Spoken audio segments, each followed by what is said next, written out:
također dobro nam došli u našu malu zajednicu. Hvala lijepo. Lijep pozdrav svima gledateljima koji nas pratite, ali sve lijepo pozdrav koji nas pratite i na hrvatskom jeziku. Želim vam lijep i ugodan prijem emisije i vjerujem da ćete ostati u našoj družbi. Ja bih vas zamolio da se predstavite našim gledateljima emisije Puti, oziroma Putevi po Hrvatsko, i vam predajem riječ. Pa evo, mi smo terapijska zajednica, nalazimo se u jednom malom mjestu u Đurmancu pokraj Krapine. Zajednica smo i osnivač zajednice udruga Moji dani. Zajednica je osnovana 2003. godine i na čelu je s našom predsjednicom, gospođom Nevenkom Brzlečki, koja evo s nekakvom svojom inicijativom i idejom da se u rješavanju fenomena i problema ovisnosti osnuje ovako jedno mjesto, jedno stacionarno mjesto gdje bi se mogli liječiti i rehabilitirati ovisnici. Kroz zajednicu je do današnjeg dana prošlo više od 300-tinjak ovisnika, što heroinskih ovisnika, što o ostalim psihoaktivnim i drogama i ovisnici o alkoholu. Možda bi na početku kazali kako se vaša zajednica nastala.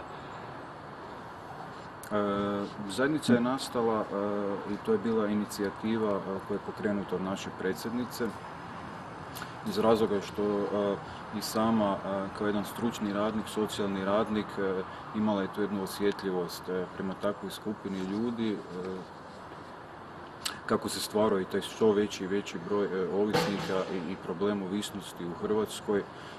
Tako jednostavno došlo na ideju da bi ovako jedno mjesto, ovako jedna pomoć, ovako jedna stručna rehabilitacija takvim osobama dobro došla i pokrenuto je naravno u suradnji tu i sa mjestom, sa Đurmancem. Uspjeli smo zadobiti ovaj objekt i početi sa radom. Kako preživljaju vaši dječki, oziroma ovisnici, kako preživljaju dan, kako dan počne? Možda bi naše gledatelje baš to i interesiralo. Pa ono što je karakteristično za terapijsku zajednicu, odnosno za i samo rješavanje problematike ovisnosti, to je stvar discipline i nekakvog reda. I na taj način ono što mi pokušavamo i kroz naš tu program i naš suživot u zajednici takvim osobama ugraditi, a to je jedna strukturirani način života koju oni imaju ovdje kroz zajednicu, gdje su striktno definirane i nekakve satnice i njihove obaveze. Klasično je buđenje u 7 sati ujutro, nakon toga slijedi doručak, popije se kava, napravimo svi zajednički jedan radni sastanak gdje se dogovaraju obaveze tokom dana i radne grupe. Onda dečki odlaze na svoje radne aktivnosti, na takozvanu radnu terapiju koja je podijeljena u 2 dijela. 8 sati je radno vrijeme, 4 sata ujutro, 4 sata popodne. I lijepa je ovdje priroda koja vjerojatno im pomaže da još bolje se, kao da su vjerojatno kod svoje kuće. To sigurno. Jedan od sigurno dobrih faktora je ova priroda, je ovo okruženje i naravno ta svojevrsna jedna izoliranost gdje se stvarno osoba može posvetiti sebi, svom problemu i načinu i rješavanju.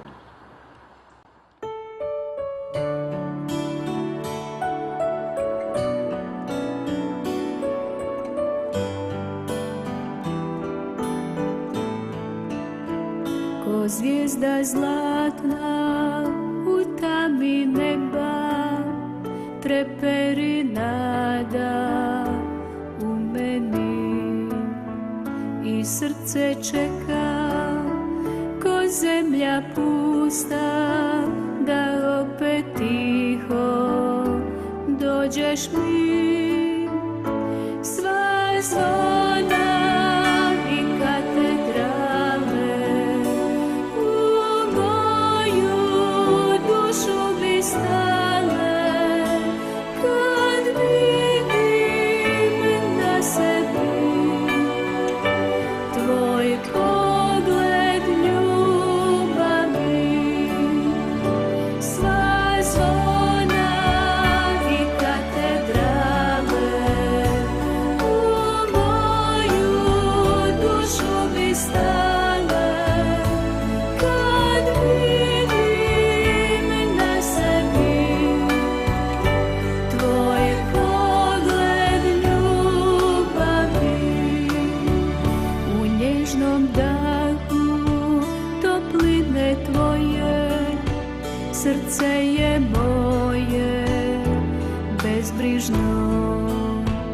i kuca jako i pjeva sretno, kad s tobom ja sam zajedno. Sva zvona i katedrale u moju dušu bi stale, kad vidim na sebi tvoj pogled ljubavi. Sva zvona i katedrale u moju dušu bi stale, kad vidim na sebi tvoj pogled ljubavi. Sva zvona i katedrale u moju dušu bi stale, kad vidim na sebi tvoj pogled ljubavi. Tvoj pogled ljubavi.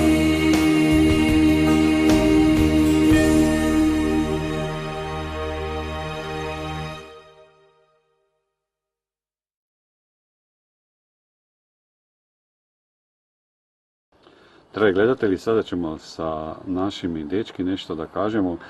Ja bih ih zamolio da ispričaju svoje svjedočenje kako su se sreli sa drogom i kako su uspjeli da se spasili, i predajem im riječ.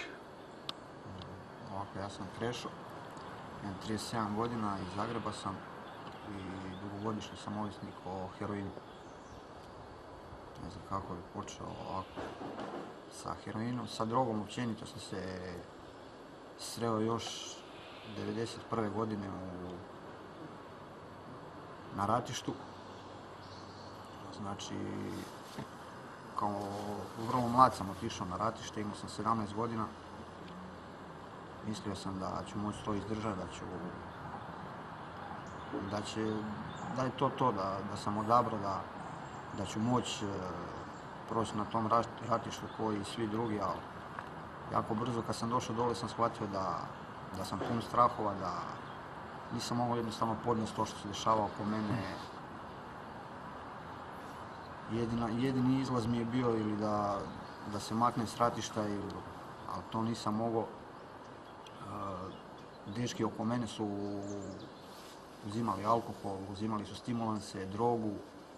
Moj tata bio alkoholičar, ja sam se alkohola bojao jako i nisam se bojao, nego sam jednostavno, nije mi se sviđao, vidio sam kako je tata živio i odabrao sam drogu, mislio sam da ću moći kontrolirati to, da ću biti jedan od onih koji će uzimat kad se meni bude htjelo, da neću uvijek i vječno uzimat to, a jako sam brzo shvatio da sam jako pogriješio i da u biti već nakon mjesec dana je droga počela kontrolirati mene, više nisam mogao ostaviti se toga i tu onda počinju moji problemi u životu. Nakon 2 godine, 2,5 kako sam se skinuo s tog ratišta, vratio sam se u Zagreb. Od uvijek je bila želja u meni ostaviti se te droge, ali jednostavno nisam mogao. Pokušao sam na sve moguće načine, odlazio sam po raznim ustanovama, po psihijatrijama, po doktorima. I u biti tamo bi dobivao lijekove zamjenske za drogu i na kraju sam shvatio da više nisam samo ovisan o drogi, nego da sam postao ovisan i o tim lijekovima, da više ne mogu ni bez tih lijekova. Jako dugo sam se pokušavao skinuti, maknuti se od toga, jednostavno nije išlo. Poslije toga sam saznao da dečki odlaze u komunu, da se tamo liječe od ovisnosti. Za mene je to ispočetka bilo nešto što nisam htio, što nakon svih tih godina što sam bio i na ratištu i po bolnicama, prošao sam iz zatvora, mislio sam sad otići u komunu, biti još jedno vrijeme dole zatvoren, odvojen od svijeta, nije mi se sviđalo i nisam htio, a skroz do onog vremena dok nisam pao skroz totalno na dno, dok više nisam znao kud ću sam sa sobom. Kako ću se ostaviti, bilo ili ću umrijeti ili ću se riješiti tog problema ovisnosti. Na kraju sam ipak odlučio otići u komunu. Prvo sam otišao u Čenakolo, tamo sam bio 3,5 godine, završio sam program te komune, izašao sam van i jako brzo mi se desilo to da sam ponovo počeo, vratio sam se u isti grad, vratio sam se u staro društvo, imao sam masu problema koje nisam uspio riješiti tokom komune vani i jednostavno sve mi se to vratilo nazad na naplatu i nisam izdržao taj pritisak i ponovo sam počeo se drogirati. Nakon toga isto ponovo sam potražio liječničku pomoć, a opet sve po starom. Bio sam nekoliko mjeseci na liječenju i nisam uspio opet ništa napraviti, nego ponovo se samo navući na tablete. Nakon toga kad sam mislio da je sve gotovo, da više nema izlaza, da više neću moći riješiti se svega toga, ponovo sam odlučio potražiti pomoć u nekoj od komuna i tako da sam odabrao ovu komunu i odabrao sam je zato što nije ko Čenakolo, što je ova komuna malo više otvorenijeg tipa, malo više se može komunicirati sa vanjskim svijetom, više ima mogućnosti izaći se van, a to je ono što je meni falilo u Čenakolu, da si iz komune rješavam probleme koji me čekaju vani i jedan dan kad izađem van iz komune da više nemam tih problema ili da ih svedem na minimum, da ih smanjim, da riješim sve što mogu riješiti u komuni, jer kad izađem van želio bih biti normalan čovjek koji će krenuti barem od pozitivne nule, koji neće imati problema sa sudovima, koji neće imati problema sa policijom, sa ljudima okolo, koji će sve te probleme imati za sebe riješene i čiste. Ja bih se vam zahvalio za ovo svjedočenje i vam poželio u životu sve dobro. Hvala lijepo. Ja sam Ognjen, 37 godina iz Zagreba. Evo, imam malo drugačiju nešto priču od Kreše. Odrastao sam u obitelji gdje stvarno nije bilo nikakvih problema što se tiče bilo kakve ovisnosti. I mislim da sam bio u jednoj idealnoj obitelji. Što je sam dokaz da nešto tako idealno opet nije preduvjet da sve bude i za djecu super idealno. To je bila nekakva moja želja za dokazivanjem, što klasično se zna dešavati djeci dok su mali, odnosno u odrastanju. Moj životni vijek drogiranja je jako dug isto, skoro 20 godina. I krenulo je normalno sa klasičnim eksperimentiranjem od trave pa nadalje. Tripova, speeda i tak, kombinacije takvih.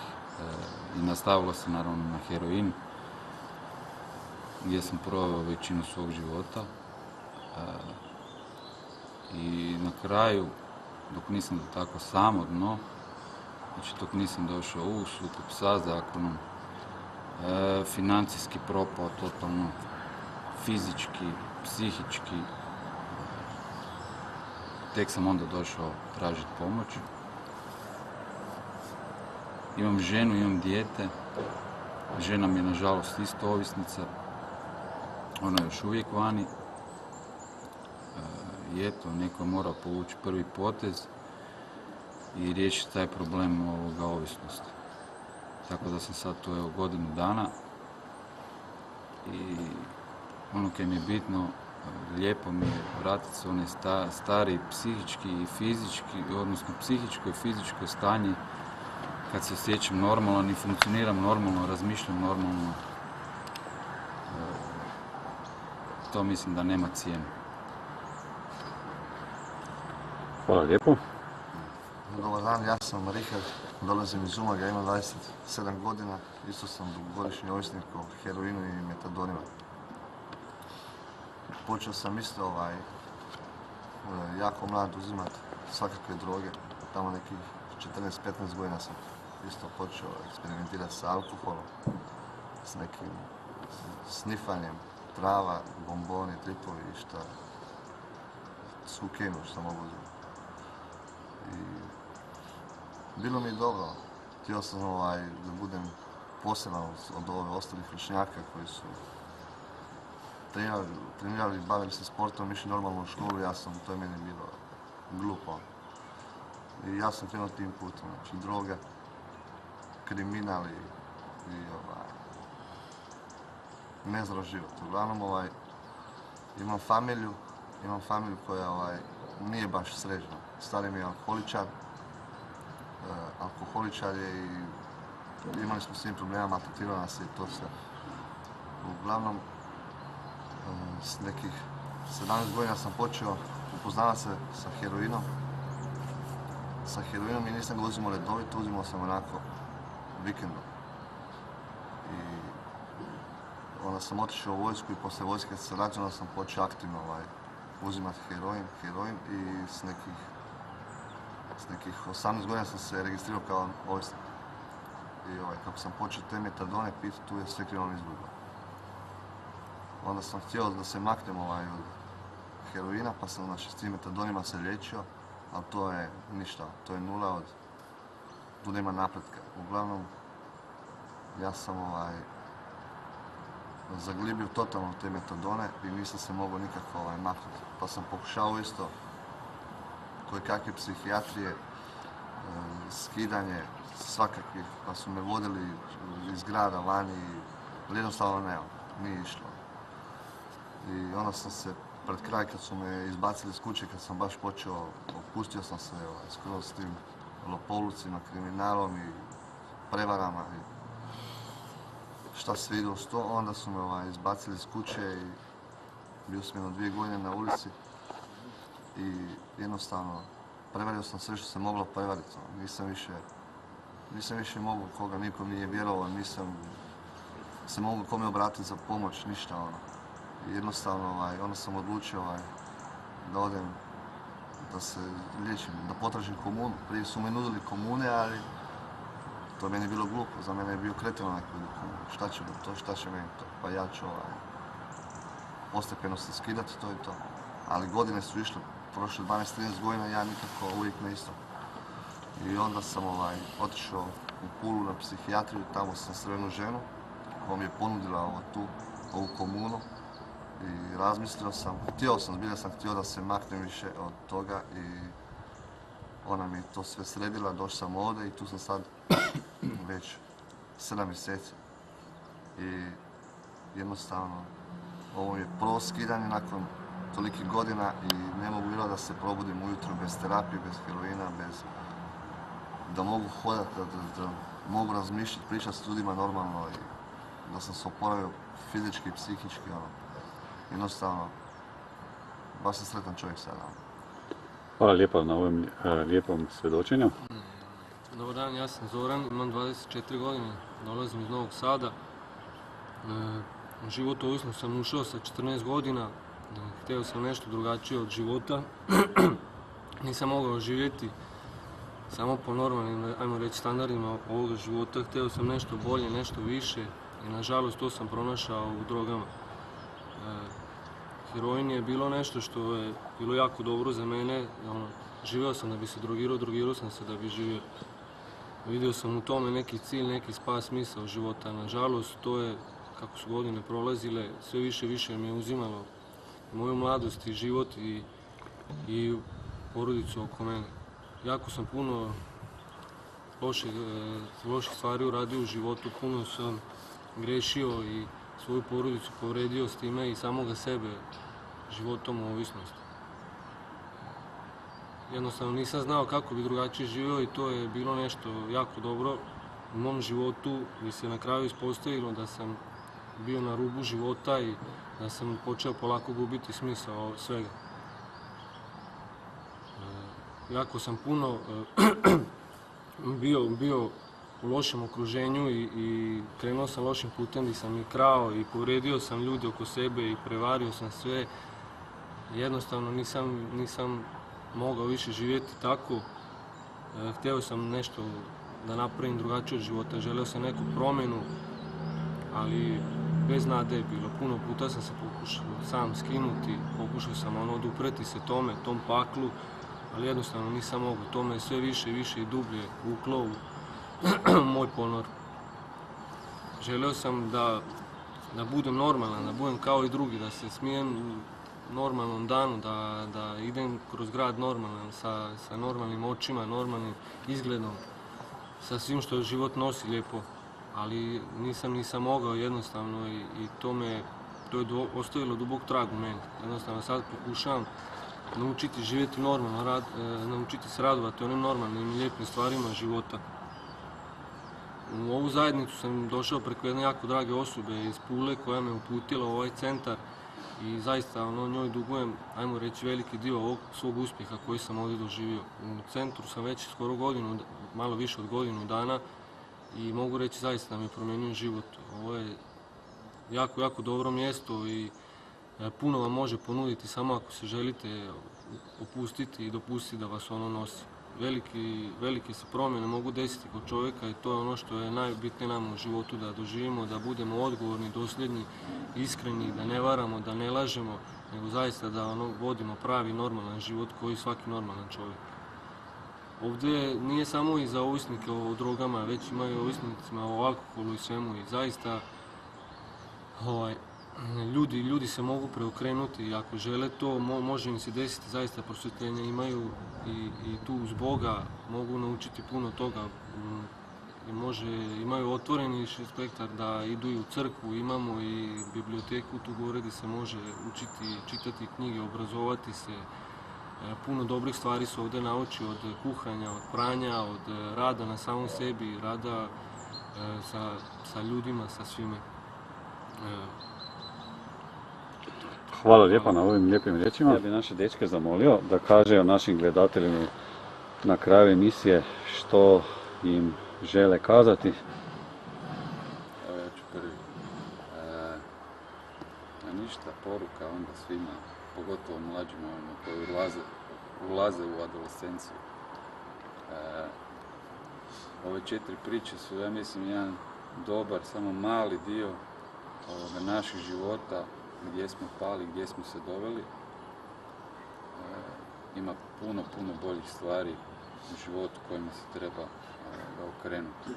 Gledajte nekakve svoje uzore, nađite, bavite se sportom, radite na sebi, jer ovo stvarno nije rješenje, ovo je samo propast. Ništa. Hvala.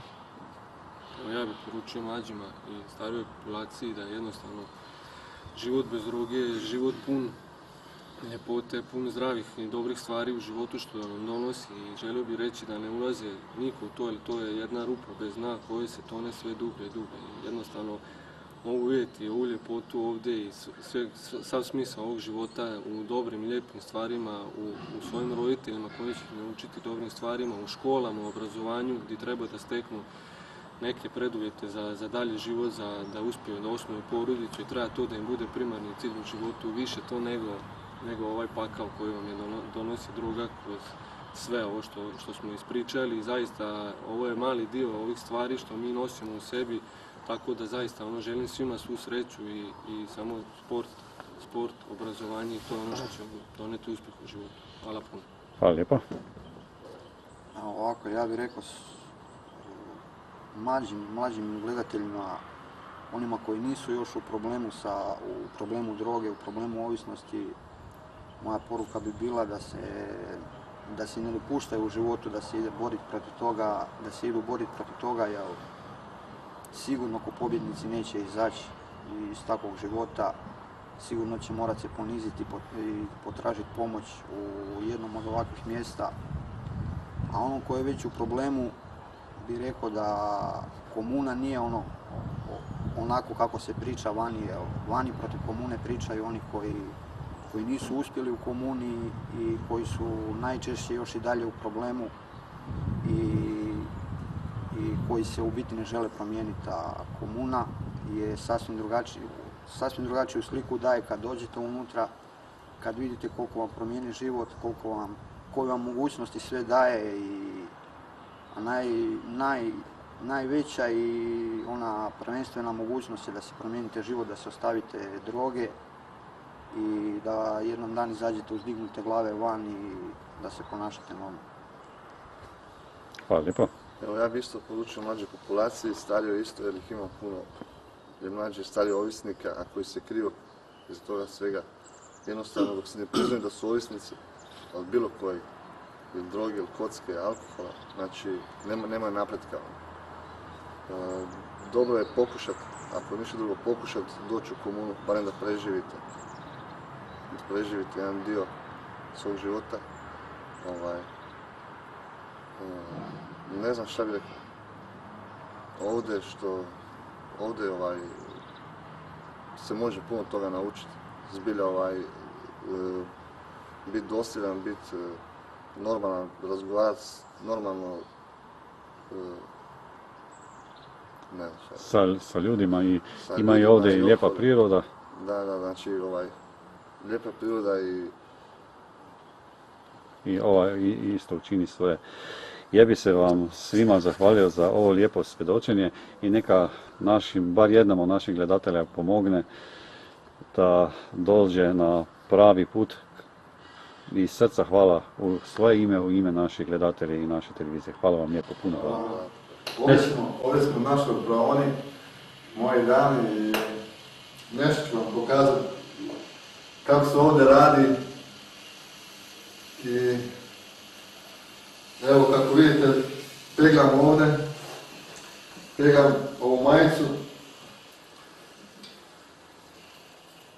i kad je ispeglam složit ću je i nosi se gore na kat sa ostalom robom što se tiče majica, hlača, čarapa i gača. To su ovdje pere kod nas. 3 mašine trenutno peremo na dan. I to nosimo gore na kat. Što sam već rekao, hlače, čarape i gače. I tako, ovo nam je daska. Ona nam pomaže kako da složimo ovu majicu. Pokazat ću vam kako to sad ide. Ovako. Stavimo samo malo da je ovako. Da je malo potresem. Tako. Stavimo ovu dasku na tu majicu. I onda ovako. Ovako. I ovako. I majica bi bila gotova. Ovako. Tako. To je to. I mogu vam ih lakše pokazati kako se slažu. Nije uopće teško ovo. Ovako i ovako. To je to. Hvala lijepo. Ok. Ovo su naši peškiri. Oni trebaju uvijek biti u piramidi. Kako vidite, ovo je sad dobro. Ovo je dobra piramida. Ko što je ova. I normalno krpe, kuhinske majice, malini peškiri. Sve to treba biti u piramidi. Ko što je ovo gore i ko što je ovo tu, sve ovdje treba biti lijepo složeno u piramidi. Da. Ovo je naša teretana. Tu dođemo srijedom, svaki dan, ali svaki dan se inače dolazim ovdje dole u našu teretanu. Vježba se. Imamo tu, kako vidite, mogu sutra dizat, imamo jednu biciklu ovdje i imam ovdje rukavice s kojima se možemo ovdje na ovo. A imam ovdje rukavica, pa na ovoj vreći vježbamo. I za mene to najbolje ovdje teretanje. Tako.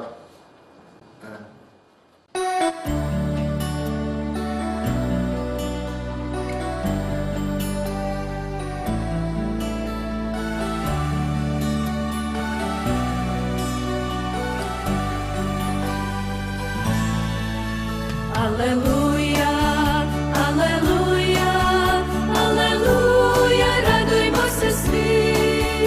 Aleluja, aleluja, s nama Krist je uskrsli. Zapjevajmo Spasitelju, svi od srca zajedno.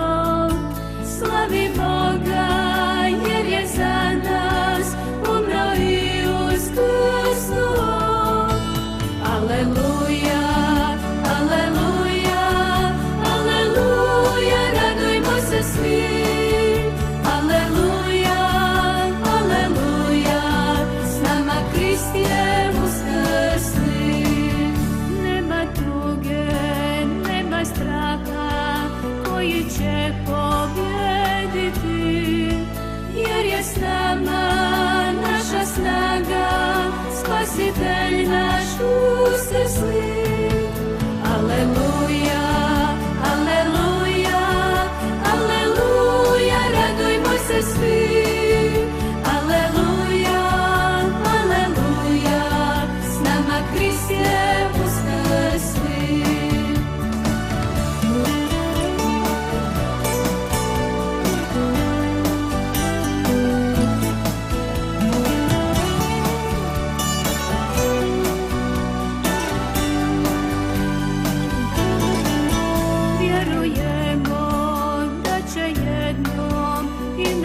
Uskrs zasjati, pa će tada naša pjesma Boga vječno slaviti.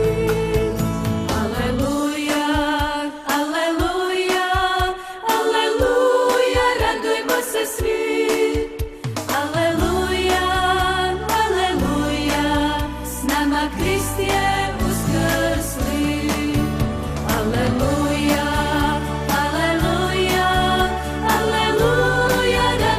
svi. Aleluja, aleluja, s nama Krist je uskrsli. Aleluja, aleluja, s nama Krist je uskrsli.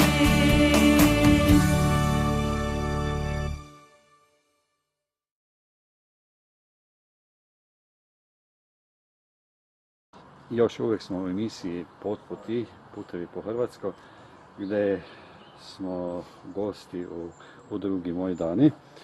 Ja bih vas možda zapitao kako mogu gledatelji pomoći vaši udrugi, na koji način? Pa gledajte, nama je stvarno mala smo zajednica, imamo i nekakvu svoju samoodrživost. Dečki ovdje u svom programu znači i samostalno se brinu i oko kuhinje i oko hrane. Imamo i nekakvu proizvodnju suvenira i mozaika na teglama. Pomoć uvijek nam je dobro došla, da li u nekakvom financijskom sredstvu, da li u nekoj naravi.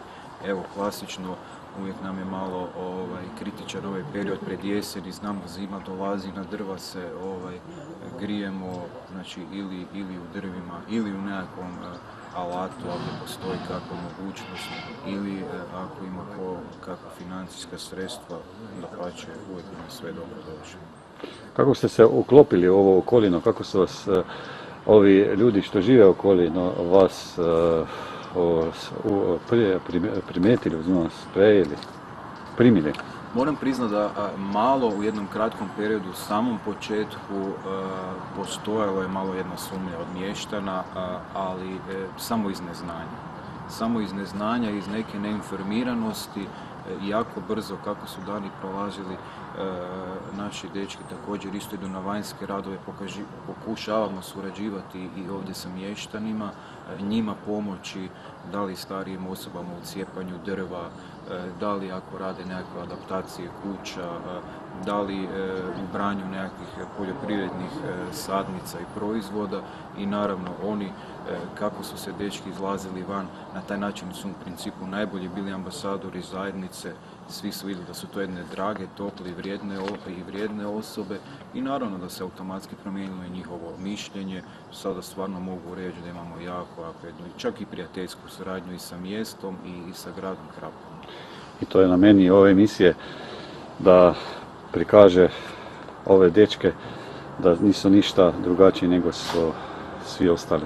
Naravno, to sigurno je da problem ovisnosti kod neke osobe stvarno pokaže ono nešto negativno, jer je to dominantnije, ali vi kod svih ovih osoba koji su malo odlučili okrenuti novu stranicu u svom životu i koji su apstinenti, u principu vidite s druge strane koliko su to jedne vrijedne, tople, iskrene i drage osobe.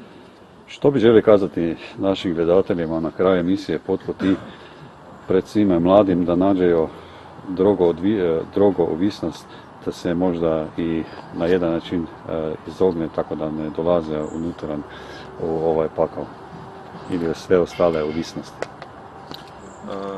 Ja ću se najbolje za završetak poslužiti našom filozofijom koju inače čitamo svaki put na sastanku, pa ću svima onima koji su ušli u problematiku ovisnosti poručiti da ne žive više u smrti, nego živi sebi i drugima.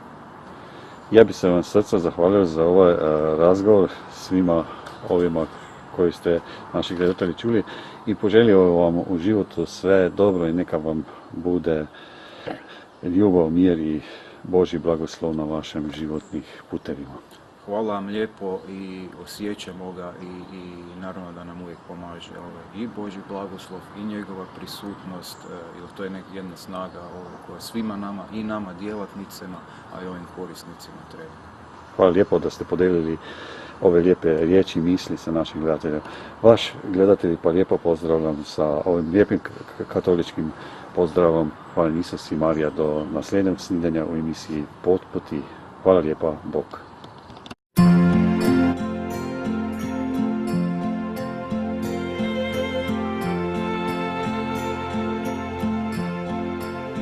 Na vrata srca često dođu neke tuge, nemiri. Tada Bože budi blizu, trebam te, uz mene ostan tu.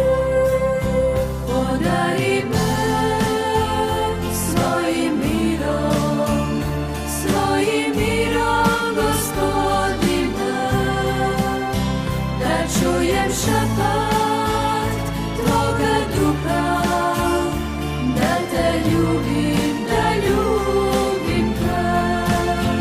Podari me svojim mirom, svojim mirom, Gospodine, da čujem šapat Tvoga duha, da te ljubim, da ljubim te.